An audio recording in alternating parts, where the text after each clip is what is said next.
Thank you for tuning in today to the Wild Food Society podcast. My guest is one of my besties, and being part of my bestie, it means that she's always a part of all of my wild business ideas and tries to help keep me focused and going in the right direction. Her name is Alexis Nelson. She owns Latitude Wellness. Help me give her a warm welcome. Thank you for being here. Happy I'm to so be here. excited. I'm so We have excited. talked We've been about talking about this for how long? almost a year. So, a little backstory. It's into friendship. I think it's a little weird because Alexis and I met almost 10 years ago, probably about that. 8, 7, 6, 7, 8 years It was ago. before COVID. Yeah. So we ended up meeting in yoga class and then somehow ended up reconnecting. And then she called me out of the blue. And we just had these like kismet just interactions, and just over the last year have developed our relationship and found our mutual love for sound and vibration and coaching and all aspects of business. And it, as a woman business owner who's been an entrepreneur for almost 20 years, it's been so nice to have you as a sounding board in business. So thank you. Where do you want to dive in? I know you just went through a new certification that I haven't had a chance to connect with you about. And I'd love to hear more about how amazing that was. Yes. So last week, I finally took the plunge. It's been on my vision board for 3 years. And I finally took the plunge and took a 3-day certification class in receiving my SUI Holy Fire 3 Reiki Master certification. And I've been practicing Reiki for almost 6 years. I did Reiki 1 and Reiki 2. And I had been obviously incorporating Reiki into my coaching and energy healing practice. And there was a moment in January when I was working with several different clients, all unrelated, and it all had to do with death. And it was really dark and it was really deep. And I was meditating and I'm like, I don't know what I need to do at this moment. It was one of those epiphany moments where it's like, oh, I think I know what I need to do. I think I know what the next step is. And that is going through my Reiki Master certification. And so at that point, I didn't have any plan. I don't have any business plan around this. It was just listening to the intuitive guidance that I received. And it's having the faith and taking the leap and taking the risk. And so that's what I did. And the experience was absolutely incredible. I did a lot of research on who I wanted to study under, and it's Colleen Benelli. She is a world renowned shaman and Reiki master teacher. She's been practicing for over 30 years. And she's also partners with William Rand from the International Center for Reiki Training. And so her depth of knowledge and experience and just the container of space that she held for us was just, it was, I don't have words because I'm still, I think, processing and still integrating from the experience. But just to be able to hold that container and hold that space was just magical. One of the interesting things that I heard you say was that I didn't know what to do. How uncomfortable is that? Honestly, for the first time, it wasn't uncomfortable. Maybe not the first time because I practice my mental hygiene every day. And that's part of being a mindset coach is I have these wonderful, amazing tools that I can incorporate in my own personal practice. And when you do the work and you do it every single day and you weave it into all the different aspects of your life, it's just like, you know what? Universe has my back. I know that, like, because there was absolutely zero opposition or procrastination or that feeling of, oh, I don't know if this is the right decision. It's like, no, we're doing it. It's just like click, kind of like when we went on the retreat in Sedona. It's like divine order. It showed up in my feed. And then I'm just like, I didn't even really research the retreat. I took a screenshot. I sent that to you and I'm just like, I'm going to this. And it was amazing. And I was all in. Yeah. It's fascinating because I know some of your journey, right? And just to be able to be the person that people come to you for advice, right? I mean, whether it's in your friend circle, I mean, and you give advice as a consultant on a professional career level, right? And then for someone that always has the answers to be without the answers, how uncomfortable is that? And I'm calling you out because I feel it myself. You know what I mean? When Well, I you think don't have the information coming through and then you're like sorting through, it really kind of tips me over sometimes. yes, but I also think that that's the beauty of being able to sit in the discomfort. So it's like getting to a point where you're comfortable with the discomfort, right? Because discomfort is the currency for growth. And that's the path that we are both on in this evolutionary journey in this lifetime. And so sitting, being able to sit in that discomfort, knowing that, okay, you have your back and you're like, no matter what happens, it's all going to work out.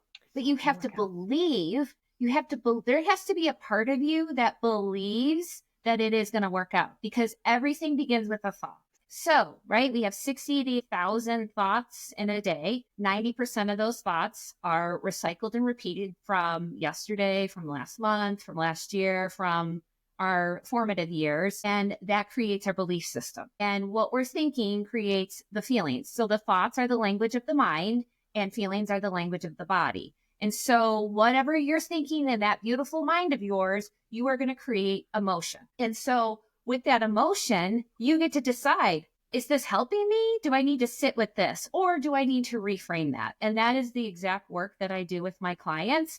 So we incorporate what's happening in the mind, and we also honor what's happening in the body. And a lot of us, we don't even know how to feel our feelings. Like, It's I true. can't tell you how many clients that they're just like, ooh, ooh, I feel it in my heart. Ooh. And then they immediately shut down. And what happens when we shut down, especially with our heart center?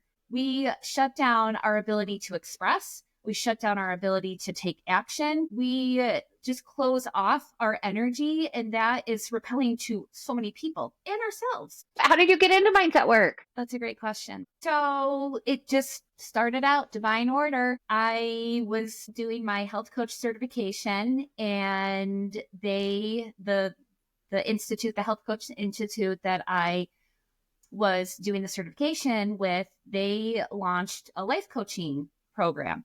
And at that time, I'm like, why not? I'll be the beta test. And so I started doing the life coaching aspect of the program, and they really emphasized thought work. And also at that time, I had been introduced to the Life Coach School for Castile's podcast, which I ended up becoming one of the self-coaching. I took her program self-coaching scholars for 3 to 4 years. And she's all about thought work. And I'm so fascinated by our thoughts and what they create. And basically, our thoughts create our reality. And so this was so fascinating to me. I started doing this work with my clients. And because, like, I started this whole journey as a health coach. And I realized, I'm like, this is not what lights me up. I want to talk about what's happening in your mind. Like, what are you thinking right now that's creating this level of anxiety? What is it that you are thinking that's keeping you from taking massive action or procrastinating? And so it's just so fascinating to me. So I dove in. I was part of that program. And then I started doing actual life coaching work. And I just started deducing and reducing down or refining, right, my program to what's happening in the mind. And that starts with awareness. And so I have basically a 4-step process. It starts with awareness, and then we accept what is, because arguing with reality is going to be a constant uphill battle, and you're always going to be disappointed. And so from there, we accept what is, and then we decide, what do we want to do from here? And so I have a whole outline of or process that I use with my clients to actually figure out what's happening in the mind, and then being deliberate and purposeful with how you want to think. I love that. And one of the other things that I love about your practice is that you are a lifelong learner and that you continually develop and hone your skills. and also the way that everything comes together, right? So you're treating the mind and you're treating the body as the health coach, and you're removing energetic blocks with sound, and you're going to be doing tuning forks with vibration too. And you're like, you have a multifaceted approach, which I have a multifaceted approach. So like multifaceted approach in me sees the multifaceted approach in you. And it's really powerful when you start to treat the human and the energetic field as a whole. Yes. Yes. And that's the thing, like, when you know this, so you do energy work, and so a client will come see you and they're like, I want to be healed. And then they think that they're going to be healed in one session. It's like, no, no, no, no, no. You can do all of the energy work. You can come see me for Reiki for the next 5 years of your life. But if you are not focusing on what's happening in your mind and taking care of your mental hygiene and actually like censoring what is and discerning what you are taking in from the point of the beliefs that you're repeating, right? Or the thoughts that you're repeating, which are beliefs, to what you're watching on the internet, what you're taking in with the news, who you're surrounding yourself with, and then the whole nutrition aspect. Like, it is a holistic approach, and it's not one modality is going to solve all the problems. It's the combination and figuring out what works best for you. Word. Like I'm going to leave that pause there just for effect, because what you just said is everything. And I can't echo enough I want to say frustration, but that doesn't feel like exactly the right word when we have those clients that are just at like wit's end and come, and then they give their power away to you as a practitioner. And then they're like, okay, heal me. And that's, I mean, to your point, that's not how it works, because you have to treat the whole entire human, right? And there is a certain process to start peeling back those onions and making sure that you don't re-trigger them. And it's so, so incredibly valuable. It makes me think, I mean, the first words that come into mind when we're starting to talk about this is shadow work, and that's Yes. part of the journey to me, is because anything that's ever happened to me, it's been learning to reintegrate that part of myself that got disowned in the first place. And that's the shadow work. And I, that is the hardest thing. It's so hard. And I think it's so important, though, that we have to look at the shadow. Because if we don't look at the shadow, we're denying parts of us that have been want to be seen. So it's time to shine the light on the shadow.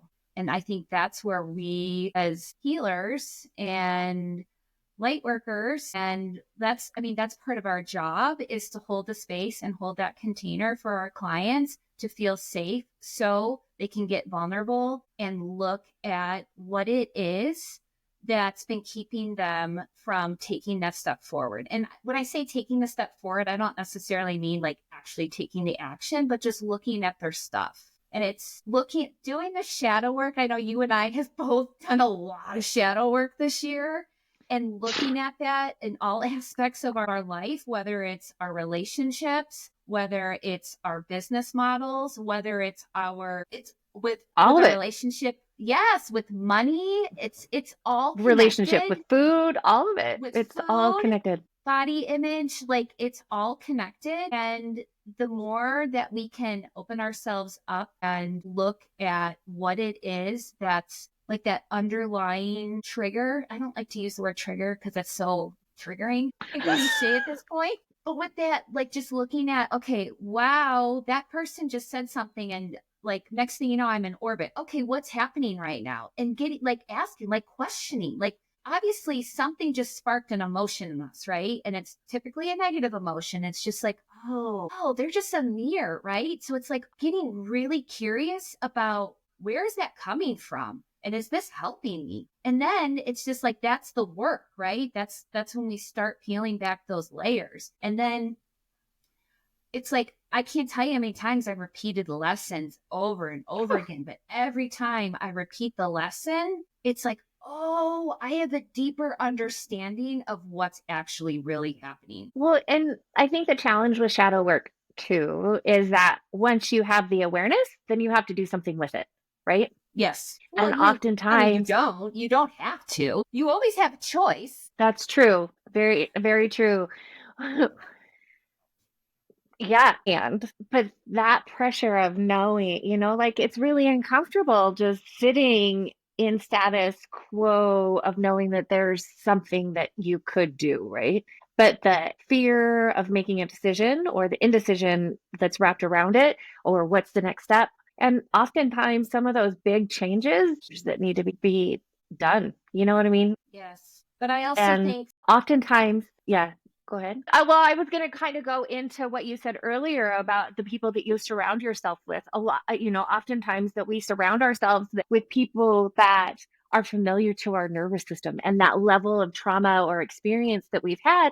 And so we've accumulated these relationships that to be our mirrors to help bring out the shadow work, right? And there's some parts for us to get help. And then we hold on to the attachment of whatever that relationship is. And oftentimes it's about letting it go. yes. And I think the people that are in our lives, like they're in our lives for a reason, a season, or a lifetime. And then I heard another analogy that Ooh. we have people that are leaves that are eventually just going to drop off. Like they're along for the ride and they're here for the fun times. And eventually, when the storm comes, they're going to blow away. And then we have the branches, right? And those are the people that have been part of our lives for a long time, or maybe just the season. And the branches get rustled in the storm, and eventually they're going to need to be pruned so the tree can actually grow. And then we have our friends that are the roots. They are with you through the thick and thin, dark, the deep, and the dirty. And they're the ones that are going to be rooted with you for your lifetime.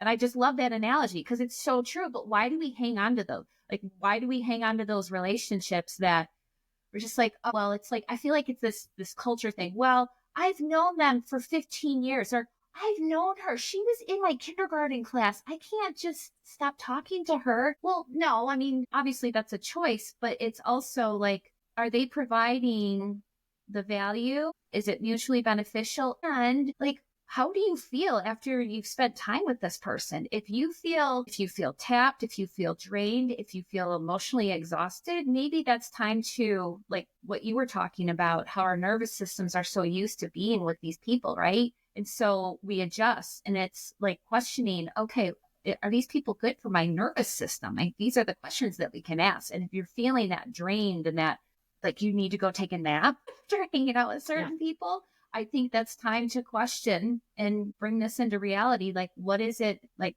how do I want them to be part of my life moving forward? I have been binge watching Ted Lasso for like the third time, and I think it's so funny. Like that's one of my favorite shows, just because the positivity and the leadership, right? The leadership that's involved. To me, that program is all about conscious leadership. And the things that I have been seeing why I've been binge watching it is that there was a part where it was like a domino effect that the Rebecca, the owner of the football club, she had to address Ted for something that she did. She tried to self sabotage his whole entire job.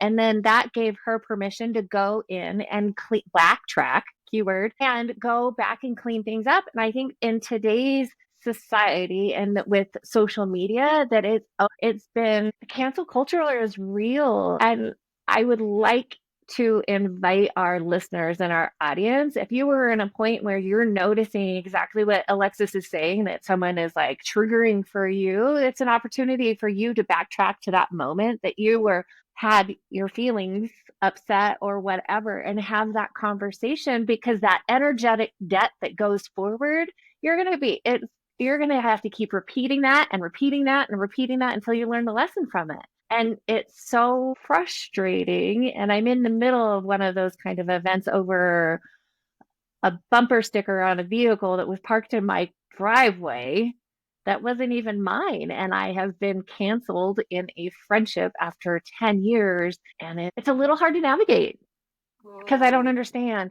Yeah. We don't need to unpack that, but like it's just fascinating how something small, a trigger will happen, and then, people that you consider friends, you can't sit down and have a conversation. Like my thing is that if I'm a dick or and I'm an asshole to you, I 100% expect for you to be like, hey, Mars, you were an asshole. And I'd be like, dude, so sorry. Yeah, And but I it's don't think a lot of people have, I don't think people have the confidence and the courage to self-awareness. have those, yeah, and be vulnerable. And like, because they're so worried about whether or not they're going to be disliked or the other person's going to be mad at them. Or, I mean, there's consequences, right? When you're vulnerable and you actually speak your mind and speak your truth, there's going to be consequences, and hopefully they're going to be positive, but sometimes they're not. So I think it's going in those situations, the backtracking. It's like, okay, I'm going to speak my truth. I'm going to share what's happening from a place of love and kindness, right? Because we can share from a place of, I'm going to be a total jerk. And then detaching from how that person's going to respond, because how they respond is not up to you. So the only thing that we control is how we show up and the energy that we bring to the situation. So true. It's so true. How does the work that you do on a professional level have an impact on your marriage and as a mother? Let's talk about as a mother first, because I feel like Okay. she's here right now. The work that I've done on myself in this whole journey is a gift to both my children, because I grew up in a household where I took on the emotions for both of my parents, and I was like the mediator. And I also was so hyper vigilant about feelings. Oh, your dad's in a really horrible mood. Don't talk to him. And so me unraveling that over years and years and years of therapy and EMDR and energy work and mindset work and all this personal development that I've been doing, the awareness part, and just like, okay, who, it's like bringing back all these pieces of me and doing that inner child work. Because right in our formative years, this is when we're most impressionable. And where I'm getting at all this is, I do not want my children to have that same experience. So it's creating this open and loving and honest environment. Like, I must have drilled into my kids' heads a long time ago. Listen, fess up, tell me the truth. You're not going to get in trouble. You will never get in trouble by me if you tell me the truth. And so creating that safe environment that express, right? I want you to tell me what's happening. And so creating that environment, I would have never been able to do that had I not done the work on myself and building that self-trust within me. And because of that, I'm just a better mom. And I'm not saying that like everything's perfect all the time, because that is far from the truth, but it's just like, where can I show up? How am I showing up? And the pause, right? And then you mentioned the word backtracking. I can't tell you how many times I've backtracked with my kids, because I have my moments. Like, I'm not all zen all the time. And I get passionate. And so my kids are just like, Mom, you're yelling at me. I'm like, no, I'm not yelling. I'm just excited. The same energy. But like going back and being like, okay, you know what? I kind of blew up at you an hour ago. And so I'm really sorry. I was having a moment, and this really had nothing to do with you. I was just in a really bad place. And so just being honest and like showing them that it's okay to express, it's okay to cry, it's okay to be angry. It's okay. It's okay to feel your feelings. And I think that's been like one of the biggest things for me as a parent, is allowing my kids to feel whatever they have to feel. And I have obviously the tools and the training as a mindset coach and an energy healer to help them navigate that. And so that's been a really big thing for me. And then just like my awareness, like the energy that I bring into the room, my kids are impacted by that. All kids are. Kids are so receptive to energy, and they know. And I don't want to create that hyper vigilant environment for my kids that I had grown up with. They're in a hypnagogic state until they're from utero until 7 years old, which means they're walking around so susceptible, and they figure out what they believe about Yes. themselves by the time that they're 7 years old. Yeah. Like, that's Yeah. wild. Well, that's the So whole any development money of all the blocks, chakras. right? Yes. Yes. So did what was a game changer for me was granting myself permission to be able to go backtrack. Because there's part of that perfectionist that I'm recovering from, right? That Yes. wanted everything to be perfect. And I know, early on, the parenting model that was modeled for me was about everything being perfect, right? And not allowed to make mistakes. And, what they said was gospel or gold or any of those things. So there wasn't the opportunity or the container to be able to navigate difficult conversations or big feelings. And you create such a beautiful container with your kids. And it's been such a gift to watch over this last year because I see you learning, Oh, you know, yeah. I see you learn on a personal level and integrate that into your family system. And it's beautiful. But isn't that part of the evolution? It's like we've taken in all this knowledge, right? And I know you have a thirst for knowledge as well, but it's like we take all this knowledge, we have to apply it. Like if we don't apply it, it's like what's the point? So it's like, and Right. it's not just, but I think the takeaway here is like what you learn in your health coach certification. It's like apply that same methodology and that way of thinking to all aspects of your life, because how you do one thing is how you do everything. And so it's like for a while there, I was just like, well, why didn't I think of it this way? Like I do this in my business. Why wouldn't I do this at home? It's like it's that practice, right? You become what you practice, but you have to be first willing to give yourself permission to experiment and screw up. Like you can't be great at something that you've just learned to do. So you have to continue to practice and refine and see how, and like play around with it and like integrate it into your daily life. And that is how you make the change. And that's how you continue to grow and evolve. Well, think about athletes, right?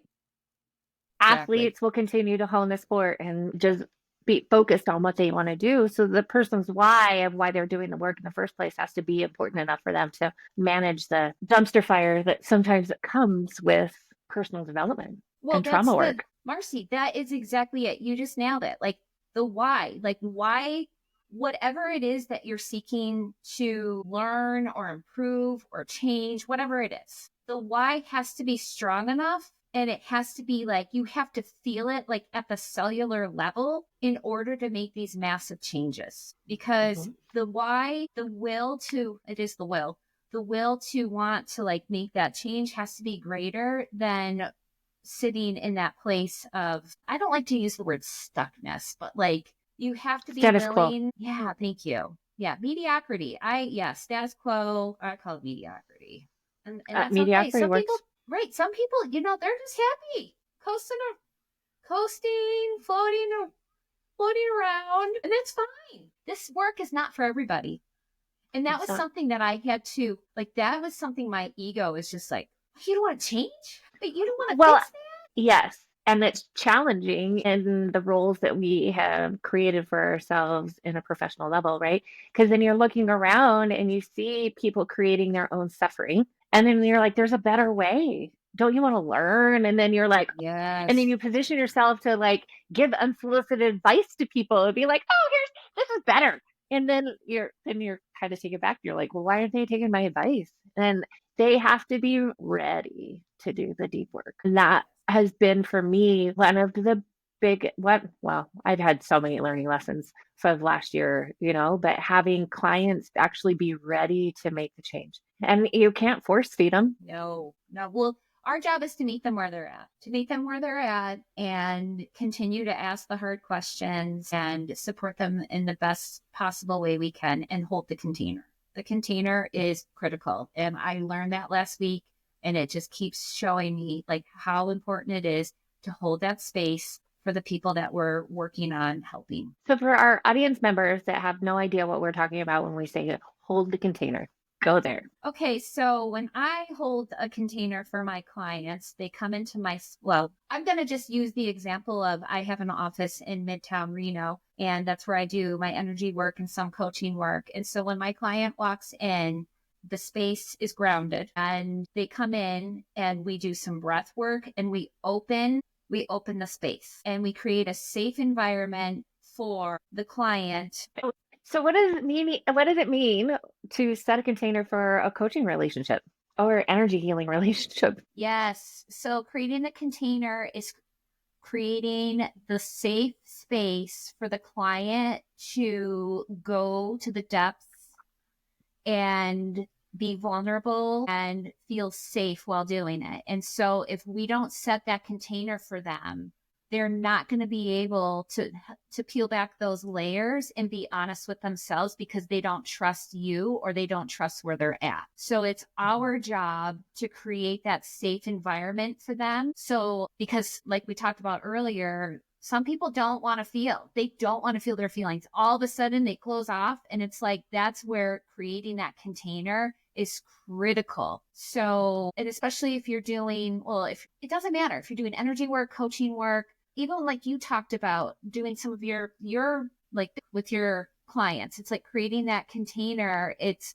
you're not only creating that rapport and trust, but you're building that relationship with them. And when clients feel supported and guided and loved, they're going to be able to go deeper. And isn't that the whole point of the work that we're doing? Well, you're creating psychological safety. And so what came to mind while you were speaking was Maslow's hierarchy of needs, right? Yes. Psychological safety. And then at the top of that is ascension, right? Or I don't know the exact word of it right now, but just be able to create that psychological safety is so valuable. Yes.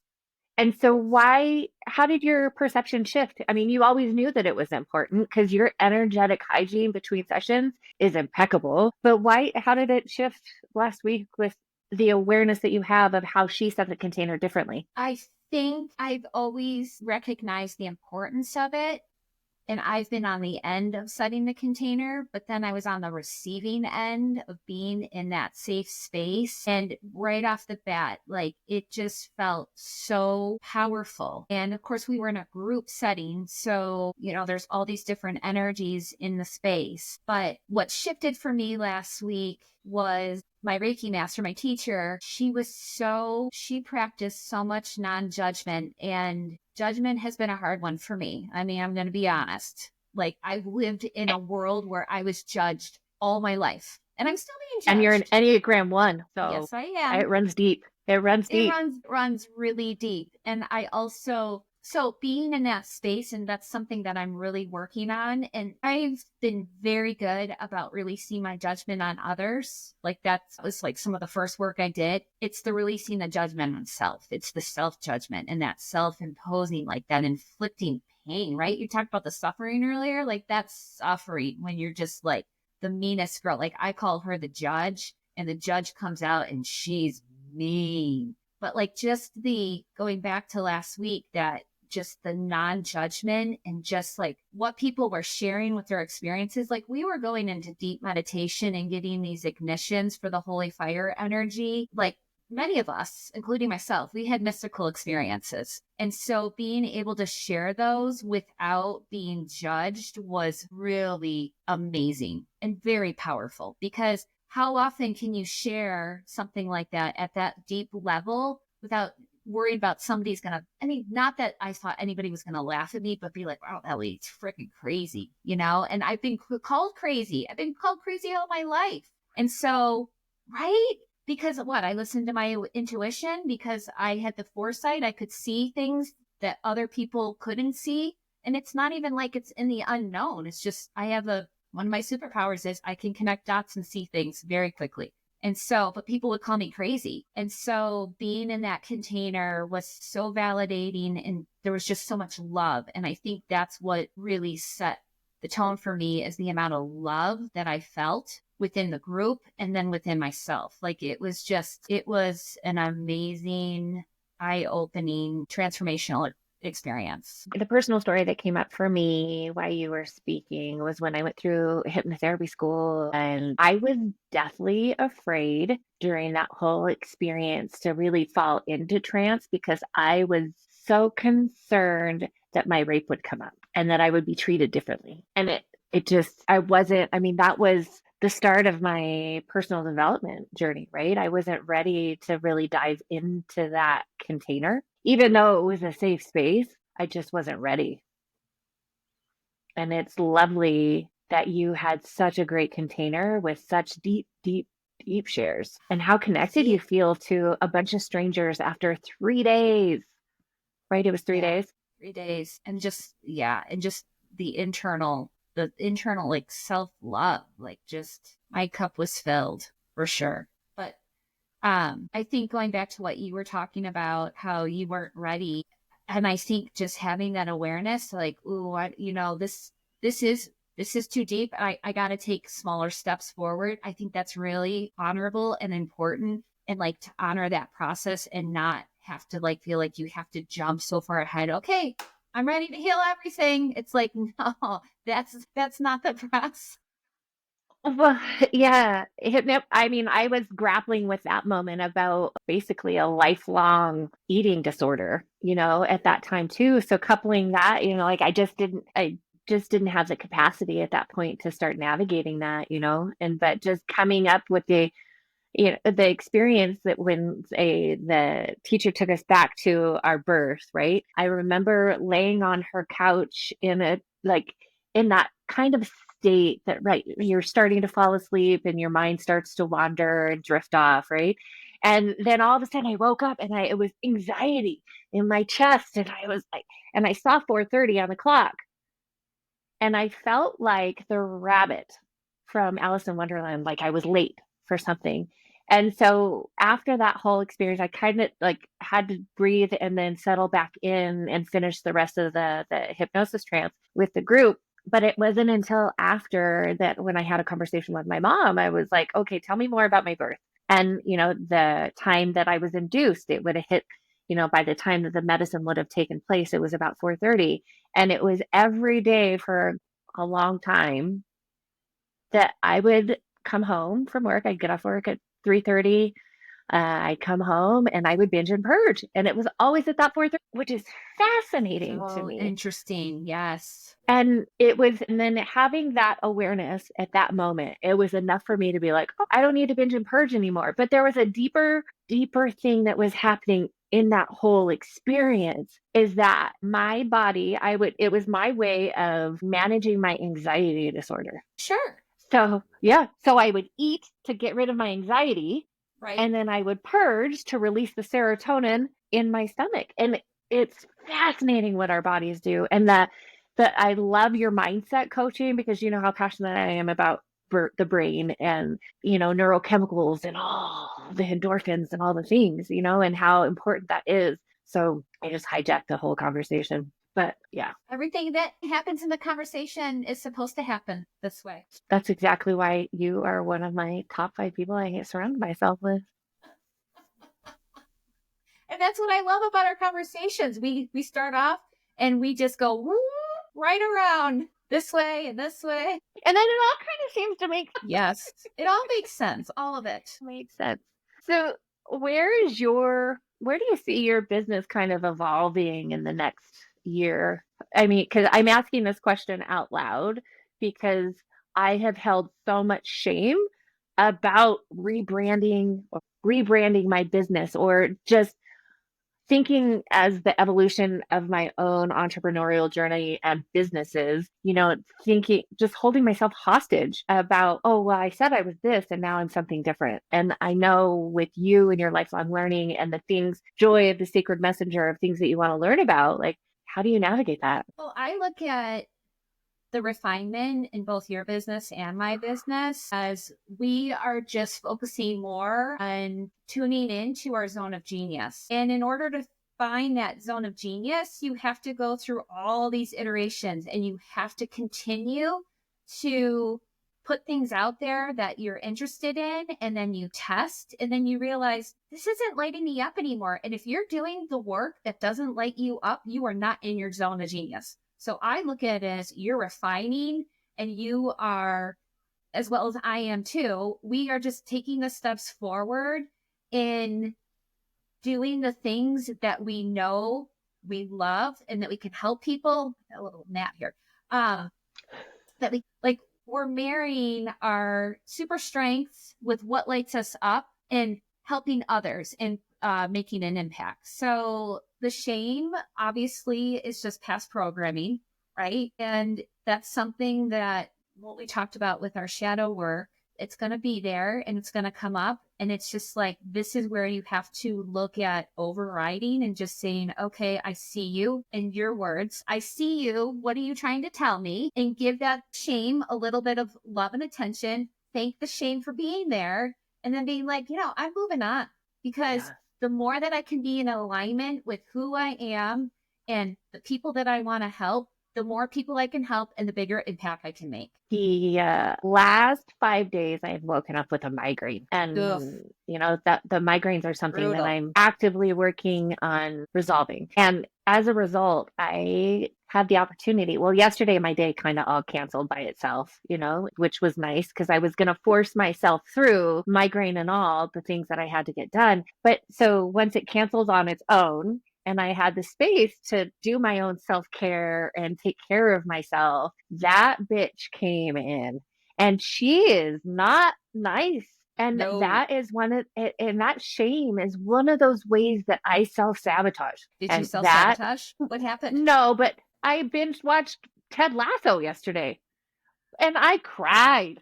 And I cried. There were some moments Okay. that were like really, really touching, but it just, I mean, and then there was a couple of emails that came into my inbox.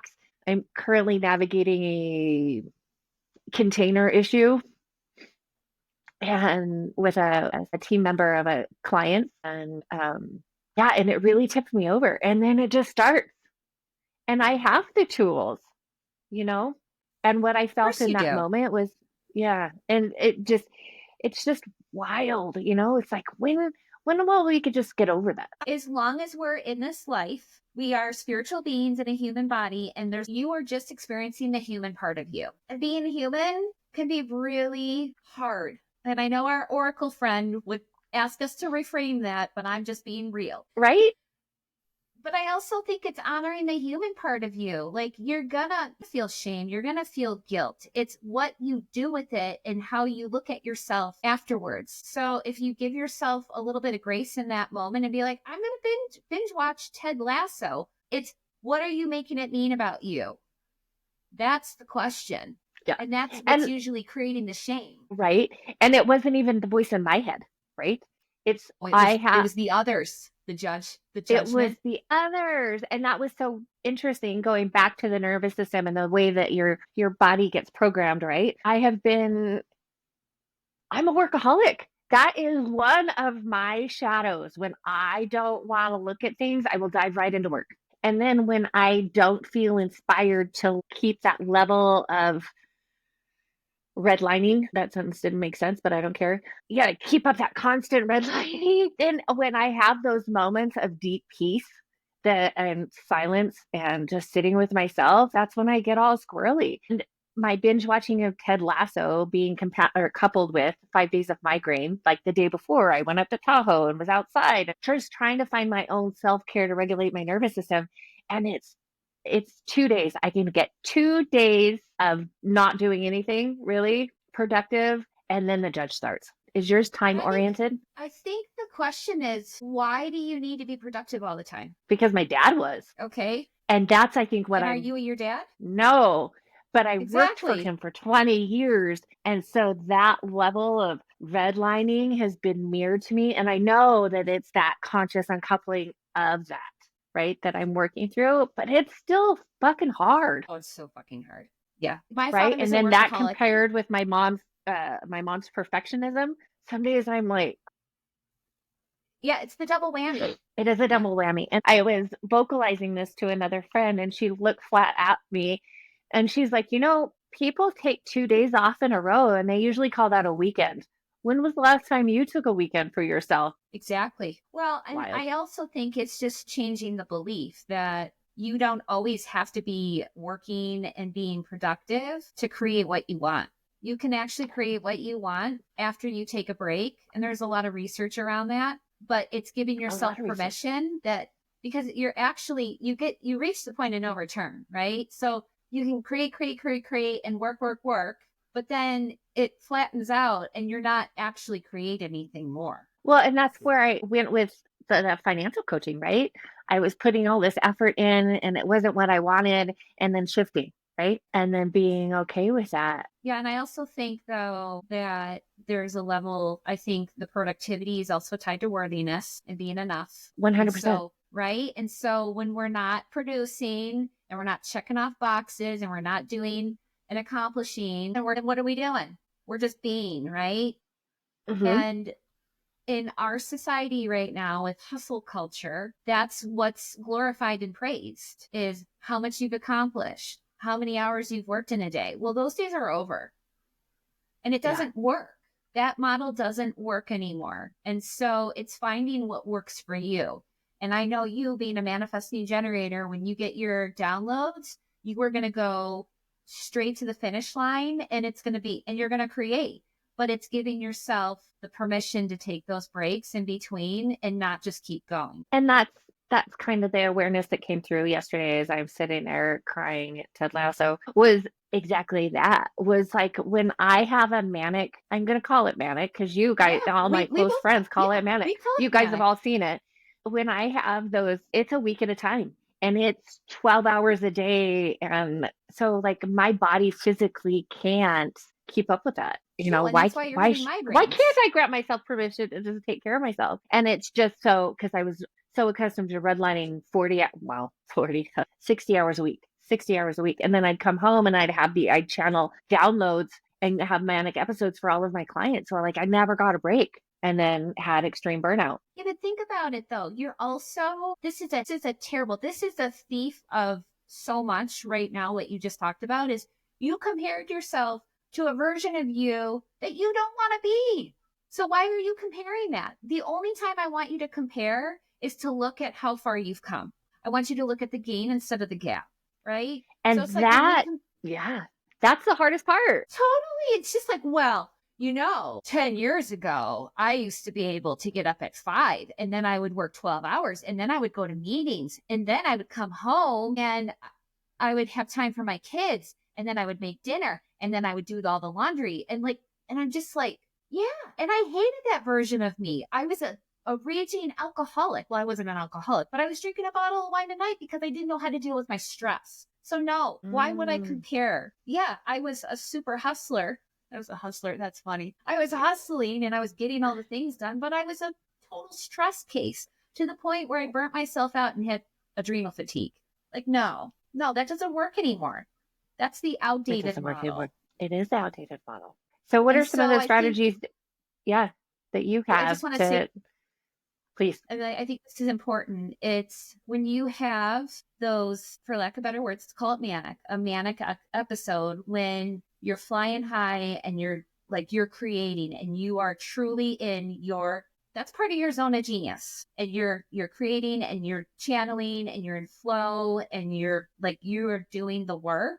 That's when the pendulum's over here swinging really high, right? And so it's like giving yourself permission. Okay, I have these manic episodes. I need to be able to give myself grace to come down and give myself time to recover. Recovery, it's kind of like when we talk about after I do a sound bath. I do a sound bath at night. The next day I have an energetic hangover. It's like now I totally cancel everything and I take at least half the day off after I do a sound bath. So it's like, I use that example because we talk about it a lot. It's a perfect example because the challenging part that I'm finding is that I never know when a manic episode is going to come on. Yes. And then it's like, how do I recover from that? And right. Well, but I'm so glad that you have started changing. Yeah. So what do you need? Do you need to go up to Tahoe or do you need to sleep? So it's just like, tuning into that felt good. Oh, I feel re-energized. So it's just like tuning into that's really doing what I call the energetic audit. So after you pick your recovery, whatever that looks like, a walk or a nap or getting away from getting out of your house, go get a massage, whatever. How do you feel afterwards? If your cup is full, then that's the recovery tool. Yeah. Yeah. Going up to Tahoe. Marcy sent me a picture. Not even a picture, it was a beautiful video. And I'm like, oh my gosh, talk about recharging batteries. That Tahoe's magic. And it was wild because it was on a Monday. So my brain, and that's where the time is. And I know that time is circular, right? But just that Monday through Friday grind that just doesn't work for me anymore. And it's just learning how to let go of that. Yes. And it not only doesn't work for you, it's not where you're in your zone of genius. So the work that we do, it's an outdated paradigm. The 9 to 5 Monday through Friday grind, doesn't work for a lot of people, but we try to fit into this box, right? We try to fit into the mold. And then this is why so many people are tired and burnt out, because they're trying to fit into a box. And so, and obviously I understand a lot of people have to work during the week. This is just what it is, but it's like giving yourself the grace and the permission to fill your cup back up after you do those activities. But like going back to this, it's a construct that has been culturally created. And also, I mean, many of us have to work for a living, but being able to design your life and design your schedule is so important for your freedom and peace. Yes. And isn't it interesting that I talk about that? You know, I talk about how to design your own schedule with my clients. And then it's like those moments when I like, it's an interesting downward spiral those days, you know, when you have those moments of like thinking and shame, you know, because You then mean it's your human everything and you're moments? like, yeah. You being human? Well, I think, and I want to bring this up. I think this is a good segue. I want to bring this up because I think when you're doing this work, right, and you have this level of awareness, you have to be very mindful and discerning on not using it against yourself. Like, you know what I'm talking about, that voice. Oh, You know better. You just talked about this with your client and you're not walking the talk, you know? So it's like turning that against you. When you start turning it against you, you know, okay, it's time we need to do a reset. yeah. Come back. That's why you got that 911 text yesterday that I was like, I'm reading in a paper bag right now. And then I went outside and played fetch with the ball with Jet. And then, you know, and then I texted you later. I'm like, okay, I've self-soothed. I'm good. I don't want to Good rip job. anybody's face off right now. I know. I'm super proud of myself. So, if we could rewind the tapes and you could give one piece of advice to your 20-year-old self, what would it be? Dang. It would be, gosh, that's a really hard question because there's so much, It there's is. like so many things. Like I could write like a book on the Yeah. advice I give to my younger self, but What's the common red thread that holds all those together? the common thread is believe that everything is going to work out. Like believe in yourself, believe that no matter what, like it's always going to work out. And the lessons, I guess it would be like, you know, we all want to win, but like the lessons, every single hardship and lesson that you go through, there's always going to be some magic that's going to help your life expand in ways that you can't even like, you can't fathom. So that was kind of multifaceted. I love it. No, but it's true because the work that you and I both do starts with self-awareness and then it ends with helping the client learn to resource themselves and trust their own intuition, Yes. right? So the advice that I would give to my 20-year-old self would be about trusting myself. Like my intuition was Totally. spot on, but Spot I on. would be highly influenced by the gaslighting Of course. or the people that thought I was crazy Or the or would programming. say that I was crazy. Yeah, Yes. because they didn't want to do anything with the truth that was in front of them, you know? Yeah. I mean, just, the trust, like the trust and like it's whatever you're going through, it's part of the bigger picture. It's just trusting the process. But in order to trust the process, you have to trust yourself. And I think that's where that's where a lot of the work that we both do is so critical to the healing process. Yeah, it's One of our listeners, or any of the listeners that want to reach out and work with you, how would they find you? Share how someone would get in touch with you. just contact Marcy. No, I'm just kidding. I'm joking. Well, So turns out your website's going to be listed in the show notes. But so I my know that you have an business, exciting calendar. You're always hosting events. yes, yes. So my business is Latitude Wellness, and you can find me on the socials, just on Instagram. I'm mainly on Instagram, latitude_wellness. And if you're interested in any of the energy work that I do Reiki, I do sound healing, sound therapy, and I am getting into tuning forks, which is really exciting. I also do group sound baths every month. And so I have a calendar on my website. But if you want to do the deep dive work that we've talked about today through mindset coaching and energy healing, I offer a 3-month and 6-month coaching slash energy healing program. You get the 6-month program is get everything. All the Like bells I and whistles. teach, yes, like I will attune you to Reiki. I teach you how to ground your energy. I teach you pretty much everything that we talked about today. And it's the integration of mindset and energy work. And if someone wasn't ready for that deep dive, right? What's the best way that they can just touch their toe in and get wet? Come see me for an energy healing. Ooh, yeah, Yeah. Yeah. Come see me for an that's a good energy one. healing. Or your sound baths, those your gongs that you have. Yeah. And you do at least 2 sound baths a month, I do. I do a group sound bath ones.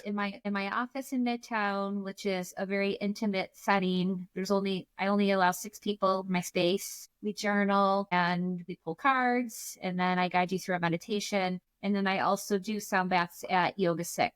There's 2 studios, one in South Reno and one in Northwest. And I will be Well, teaching thank Reiki soon. I know I'm going to be one of your betas. Even though I went through Reiki when I went through hypnosis, I'm feeling called for another attunement. Anyway, I mean, the learning never stops for us. So Learning never there's stops, that. and it will be different because you're in a different place energetically. Like you are. How many iterations since you got your Reiki attunement have you like become? So it's like the Reiki energy flows to your highest good or to your highest self and your greatest good and what you need in the moment. And so what you needed 10 years ago or 15 years ago when you got your attunement is going to be way different than what you need now. Isn't that the truth? I mean, because Yes. when I went through hypnosis school, I graduated in 2013. So 13 years ago is when I got my Reiki. It is why Time that's when Zane flies. was born. That's when my buddy was born. I love your son. Anyway, I'm Yeah. gonna digress. You and I can sit here, be here all day, but in respect and honor of you, we'll wrap it up. And thank you so much for being here and being a part of my life and sharing your magic with the community, both virtually and here locally in Reno Sparks. So anybody listening, you can reach out to Alexis at Latitude Wellness, or you can Google her website, latitudewellness.com. And like she said on Instagram, her handle is latitude underscore Underscore. wellness. Yes. Perfect. Well, thank you. Thank you so much.